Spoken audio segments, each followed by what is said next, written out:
Welcome back to my channel, guys. You are in for the story time of a lifetime. Buckle up because this is not clickbait. What the title says is how a brain surgeon almost scammed me is 1,000% accurate. Stay tuned.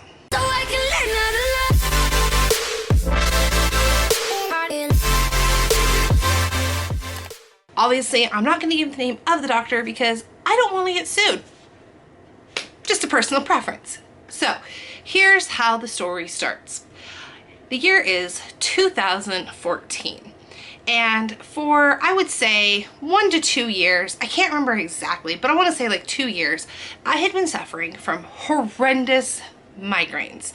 I remember the very first migraine I ever got in my life. I was leaving Safeway and I was walking to my car and I started to feel funny.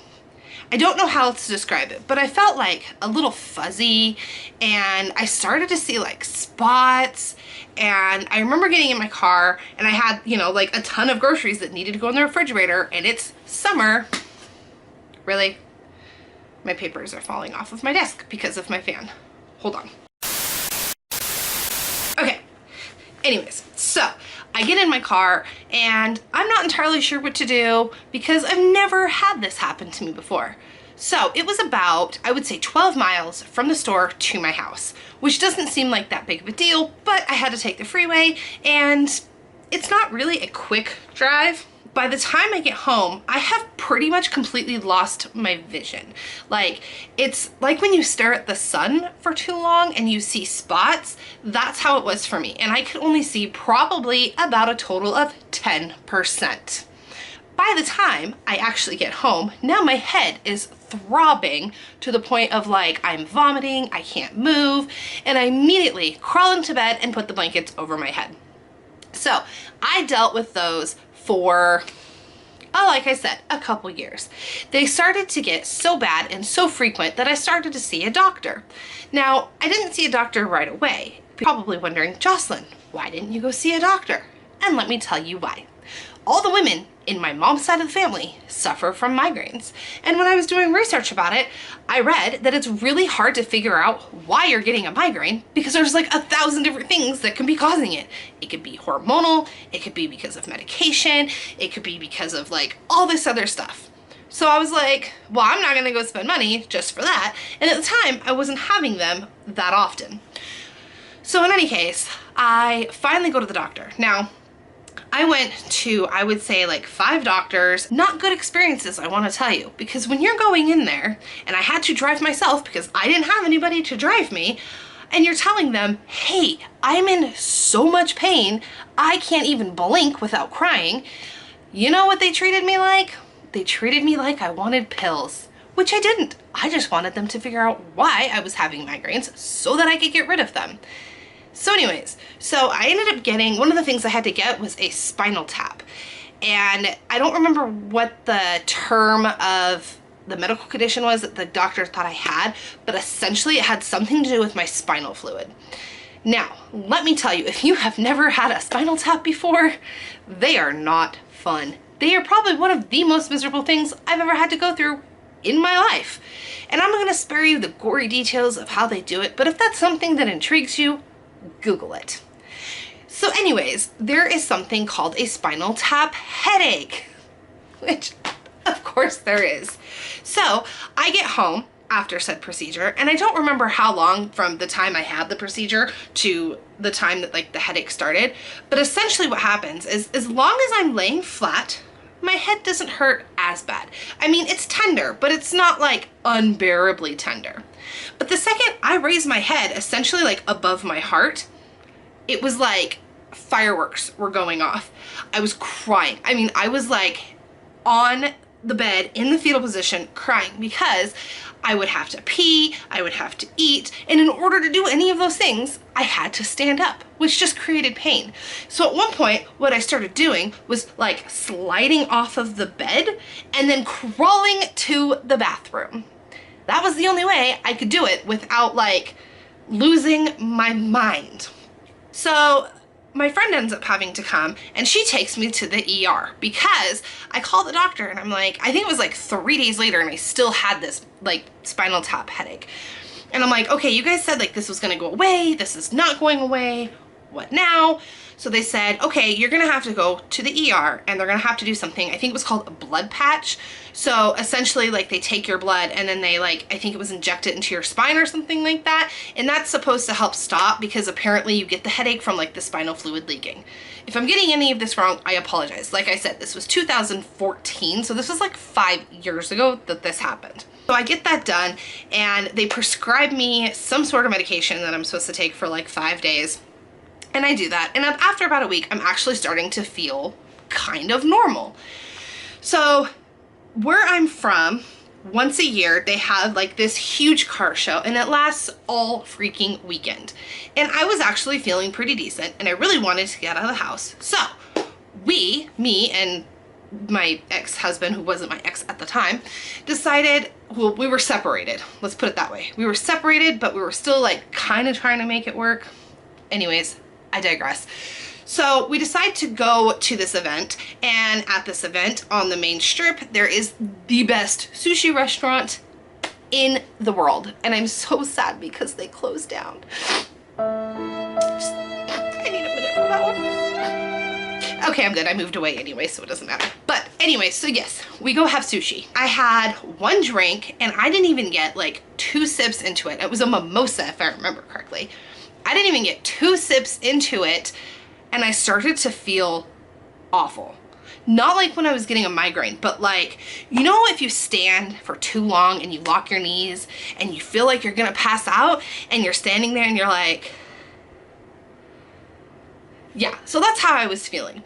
And what's weird about this particular situation is me and my ex never, ever, ever sat next to each other in a booth. We always sat across from each other. But this particular day, I was actually sitting next to him. So I remember I kind of like leaned and I put my head on him and I passed out and then I had a seizure. And it was such a big seizure, I ended up peeing my pants at the restaurant on a weekend where there are millions of people from all across the country in town. And it's summer. So I'm not wearing like a big hoodie or anything to like wrap around my waist. I do remember I had like a little like camisole thing over a tank top, so I think I ended up trying to use that. So anyway, so the manager comes and at this point I just want to like leave, right? Like I am mortified. I'm like telling my ex, just pay the bill, let's go home, I'm done. Like this was mortifying because now the whole restaurant's looking at me like I just had a seizure. I've never had a seizure before. And I'm terrified. And the manager is like, well, you really need to call an ambulance. And I'm like, but you really don't. So I talk him into not calling an ambulance and we scurry on out.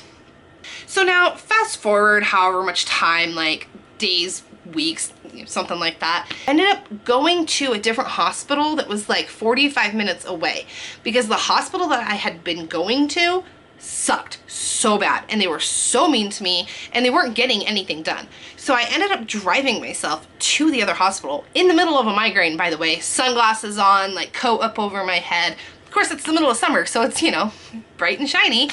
And I get in and like, you could just tell, like if you just looked at me, you could tell that like I was in pain. And like a nurse or whoever comes out after like, you know, I sign in and she's like, you know, hey, are you okay? And I was like, no. And I couldn't even walk at this point because my migraine was so bad. So she puts me in a wheelchair, immediately gets me into a room and immediately puts an IV in me with medication. And let me tell you what, that was the best feeling in the world, feeling my migraine just like slowly going away and feeling human again. Because like at this point, my migraine pretty much wasn't going away. I think I'd had this particular one for like 2 weeks. So they decide to give me a CAT scan. Okay, so I get the CAT scan and I'm sitting there, I think I was there for like 4 hours, and she comes in and she's like, okay, so here's the thing.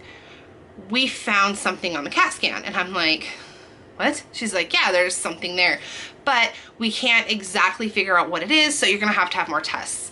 So I think at that point, that's when I had to have an MRI done. So I had the MRI done, and then I went to my primary care doctor to get those results. So now at this point, like, you know, another month or so has gone by, and I'm still struggling with these migraines. And so I'm going over this MRI with the doctor, and he's like, it does look like that you have a tumor in your frontal lobe. And I'm like, oh God. I'm like, is this why I've been getting so many migraines? He goes, no, this wouldn't cause your migraines, but this is something that needs to be addressed. Are you freaking kidding me? So now, not only do I still have migraines with no answers to what's causing them, now I find out I have a brain tumor, and I'm freaking out. And so I'm like, oh my God, am I gonna die? And he's like, no, it's not like that. Like, it's benign, it's not cancerous, like, blah, blah, blah, gives me all this, you know, information. He goes, but it, you know, it's something foreign in your brain that needs to be addressed. And I was like, oh, okay. I said, am I gonna need surgery? He goes, honestly, I don't know. That's something you're gonna have to talk to a brain surgeon about. And I was like, cool. Well, it was like 2 months before I could even get into the brain surgeon, so that was fun. So I finally get into this appointment, and the doctor's looking at my MRI results, and we're sitting there talking. And now, this is one of those situations and a conversation that you never in your life forget, okay? You know how normally you go to a doctor and you leave and you're like, crap, what did they say? This was not one of those appointments. This was one of those appointments where I left and I immediately called my ex-husband and was like verbatim told him the conversation. Keep that in mind. So anyways, so I'm asking this doctor, I was like, okay, so like, what should we do? He says, well, he goes, it's not life-threatening. You don't need to get it out right this second, but you will eventually need to get it out. So you might as well just do it now and get it over with. And I was like, okay, because I had just, like, through this process, I had turned 30. And so he was like, I don't know how long you've had it. I don't know how fast it's grown. So what we should do is we should take another MRI just to make sure it's not like rapidly growing, because by the time I would have like the next MRI, it would have been like 4 or 5 months since I had the previous one. So I'm like, okay, cool. He says, but I really do think we should get this taken out. He goes, yes, you're not gonna die from it, but it is something, again, foreign in your brain. So I agree. So we sit and we talk about surgery options. Now, I just want to tell you something. I have, at this point in my life, zero medical knowledge. My medical knowledge pretty much stops at giving my kids medications for ear infections and fevers and, you know, diaper rash and things like that. I know nothing about brain surgery. So we have this conversation about 2 different methods to get this tumor out of my frontal lobe. Method 1 would require going from here to here, and then I'd have a scar on my forehead, but I'd get to keep the majority of my hair. Method 2 was going from here to here, and then I'd have to shave my head. That was kind of an easy option for me. I was like, I'll shave my head. And I was so prepared for this procedure, I went and chopped my hair off. Yes, that's right. I chopped about, I think it was like 9 inches or something like that of hair off. You know, it was actually kind of freeing because it had like long hair pretty much my entire life, and I always wondered what I would be like with short hair. Well, there was my answer. I went wig shopping, okay? I bought 2 wigs, as you can see here. Yes, I actually bought that really ugly short one, which wasn't ugly at the time. I really regret it immensely, especially since I paid a lot of money for those. So we agree on the method of surgery. This is towards the end of the year at this point, and he says, hey, here's what we're gonna do. We're gonna make your pre-op appointment for January, and then we'll schedule your surgeries for like a week or 2 later. And I said, okay. So I go up to the front desk, I tell the lady, hey, I need to schedule a pre-op appointment because I have to get brain surgery. And she's like, okay, cool. So we scheduled it for, I think it was like January 19th. Why I remember that, I don't know. So now it's the waiting game for me, essentially. So I go to my pre-op appointment and the doctor looks at me and says, why are you here?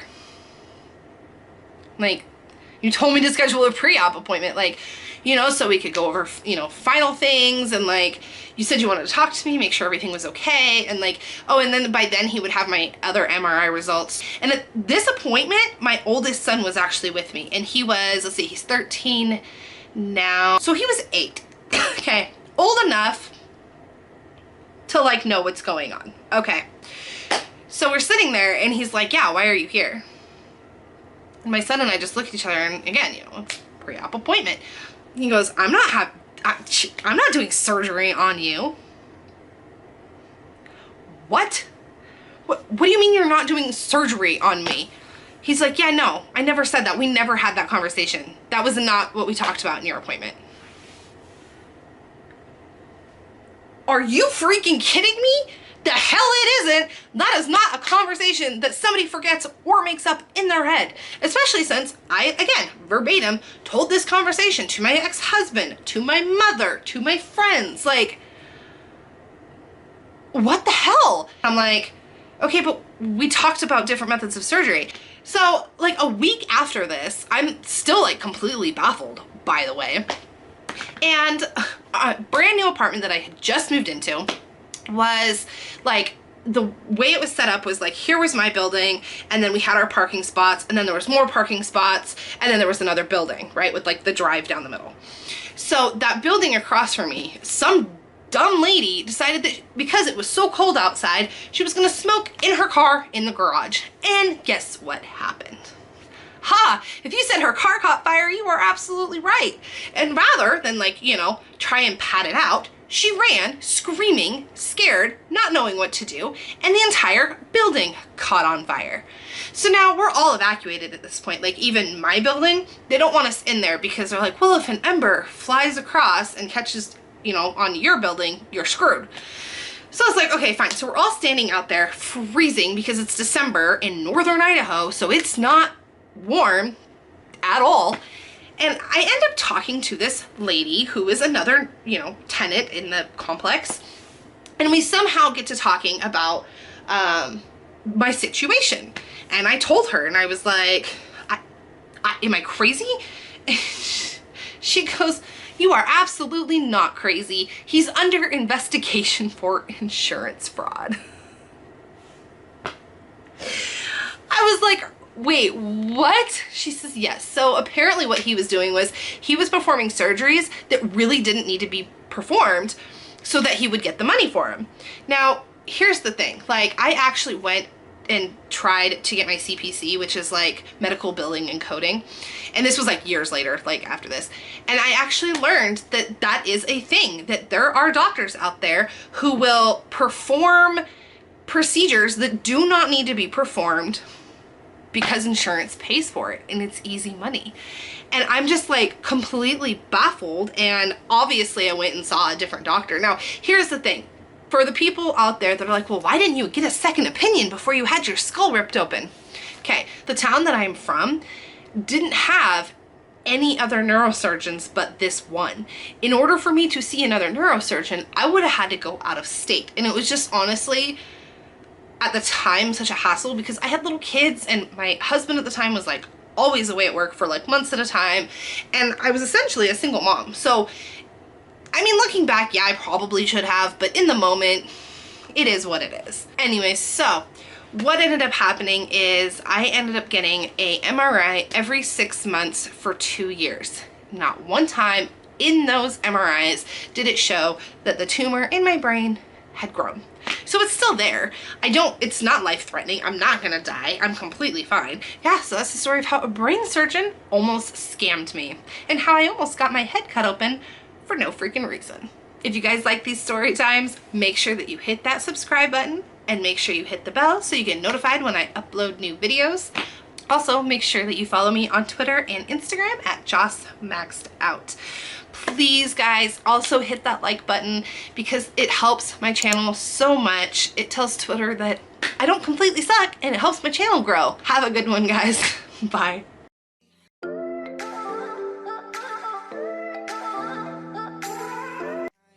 Doors, I'm a fool for your love.